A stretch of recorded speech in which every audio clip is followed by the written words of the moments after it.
തകർന്ന റോഡിൽ വാഴ നട്ടും കളിവഞ്ചി ഇറക്കിയും പ്രതിഷേധം.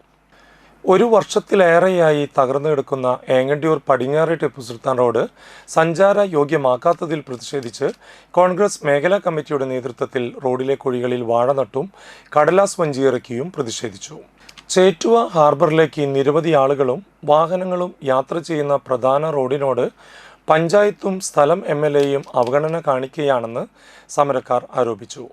പഞ്ചായത്ത് തെരഞ്ഞെടുപ്പ് വേളയിൽ ഇടതുഭരണ സമിതിയും നിയമസഭാ തെരഞ്ഞെടുപ്പ് വേളയിൽ MLAയും പ്രദേശവാസികൾക്ക് നൽകിയ വാക്കുപാലിച്ച് റോഡ് പുനർനിർമ്മിക്കാൻ നടപടി സ്വീകരിക്കണമെന്ന് പ്രതിഷേധ സമരത്തിലൂടെ കോൺഗ്രസ് ആവശ്യപ്പെട്ടു.